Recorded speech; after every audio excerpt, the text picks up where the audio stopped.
anak-anak Ibu Guru, selamat siang dan selamat berjumpa kembali. Nah, pelajaran ketiga kali ini adalah PPKN ya nak. Kali ini kita belajar pada tema 6 subtema 3. Nah, topik pembelajaran subtema kali ini adalah hak dan kewajiban terhadap sumber energi.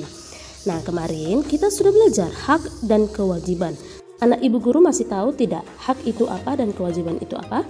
Iya. Hak itu adalah sesuatu yang diterima, sedangkan kewajiban adalah sesuatu yang harus dilakukan. Nah, hak dan kewajiban dilakukan seimbang. Tiap orang berhak memperoleh manfaat dari sumber energi. Nah, setiap orang itu juga memiliki kewajiban untuk menjaga agar dapat dipergunakan secara terus-menerus, ya. Nah, itu dia. Jadi, dalam menggunakan sumber energi dan juga energi, kita memiliki hak dan kewajiban. Nah, contohnya di sekolah itu kan kita menggunakan energi untuk berbagai hal ya kan. Contohnya itu seperti air bersih. Air bersih ini kita gunakan untuk mencuci tangan, terus menyiram tanaman, terus kalau kita pergi ke toilet kita menggunakan air yang bersih. Nah, di sini sebagai warga sekolah kita mempunyai kewajiban nak untuk menggunakan energi dengan sebaiknya. Contohnya kita tidak membuang-buang air di sekolah dengan cara menghidupkan keran tanpa mematikannya ya kan? Ya. Nah, itu dia cara menghemat energi. Nah, biasakan melaksanakan kewajiban dengan baik. Nah, perilaku menghemat energi ini pun merupakan tanggung jawab kita. Menghemat energi akan membuat lingkungan kita menjadi nyaman dan sehat. Selain itu, menghemat energi juga bentuk rasa syukur kita kepada Tuhan. Nah, itu dia ya nak ya. Nah, lanjut. Sekarang ada udara. Nah, udara ini kita dapat hirup di mana saja. Nah, kita perlu menjaga kebersihan udara ini yang kita hirup ini karena itulah kewajiban kita.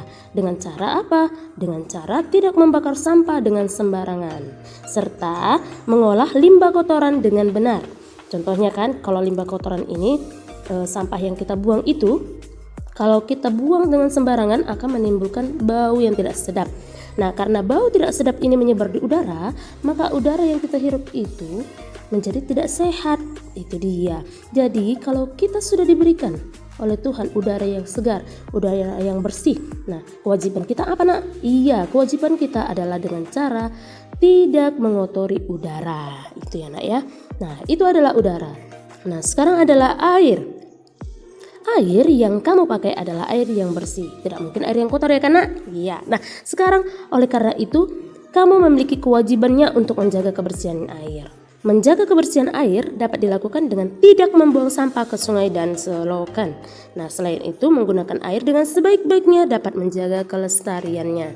Maksud dari kelestariannya adalah keberadaan air ini nak. Nah, jadi tidak punah nanti, tidak kekeringan kita. Jadi kalau kita menggunakan sumber energi air ini dengan sebaik-baiknya, maka untuk seterusnya, nah air ini masih tetap ada. Tapi kalau kita sudah boros menggunakan air dari sekarang, air akan menjadi langka dan menjadi punah. Iya, jadi kita tidak dapat air bersih lagi dong untuk kedepannya gitu ya nak ya. Nah, sekarang adalah makanan dan minuman. Makanan dan minuman ini adalah sumber energi bagi manusia. Nah, jadi kalau kita sudah dapat sumber energi, makanan dan minuman kita makan lalu diolah di perut kita dan menjadi energi dalam tubuh kita seperti kita bisa bergerak, berlari, loncat, berbicara, bahkan bernyanyi. Nah, inilah hal-hal yang tidak boleh disalahgunakan. Contohnya energi yang kita hasilkan itu kita gunakan untuk menonton televisi. Nah, kalau kita menonton televisi, tapi kita lihat juga ke sekeliling kita. Jangan sampai televisi kita itu mengganggu orang-orang sekitar kita. Nah, itu berarti kita menggunakan energi dalam tubuh kita di dalam sikap yang positif.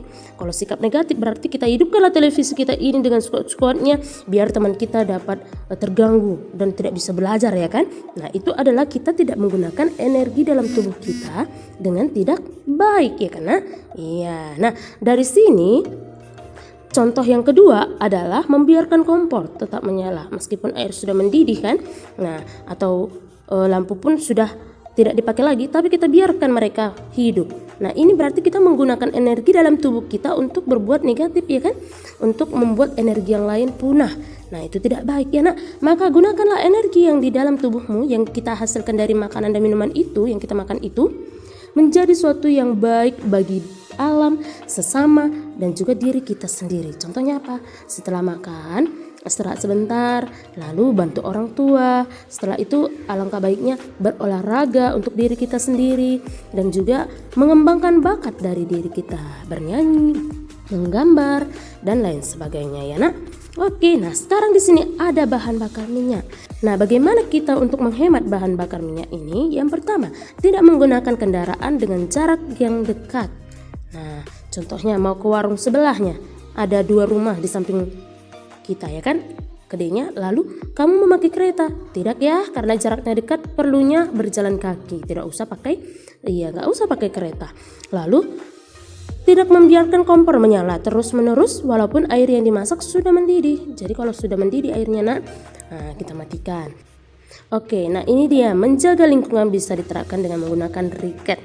Apa itu briket Bu Guru? Nah, briket adalah pengganti dari bahan bakar kayu. Nah, briket ini berasal dari tempurung kelapa. Nah, ini ada dibahas di buku LKS kita ya nak ya. Jadi briket ini ramah lingkungan nak. Nah, dengan menggunakan briket lingkungan kita lebih terjaga kebersihannya. Nah, kamu memiliki kewajiban menjaga kelestarian lingkungan. Menjaga lingkungan dapat dilakukan dengan membuang sampah pada tempatnya dan membersihkan lingkungan secara teratur. Nah, selain menggunakan briket, kita juga dapat mengolah limbah kotoran menjadi energi alternatif. Menggunakan energi alternatif sebagai pengganti energi minyak termasuk sikap peduli terhadap lingkungan. Menjaga lingkungan menjadi kewajiban semua orang di lingkungan. Nah, begitu ya nak ya, penjelasan dari Ibu Guru bagaimana kita menggunakan hak dan kewajiban kita untuk menghemat sumber energi dan juga energi yang ada di lingkungan kita. Oke anak Ibu Guru. Oke anak-anak Ibu Guru, terima kasih sudah mendengarkan penjelasan Ibu Guru. Nah, tetap semangat dalam belajar ya nak, selalu jaga kebersihanmu dan juga selalu di rumah saja, jangan kemana-mana ya nak, supaya kita selalu sehat dan tetap semangat dalam belajar. Oke nak, sampai jumpa di video berikutnya.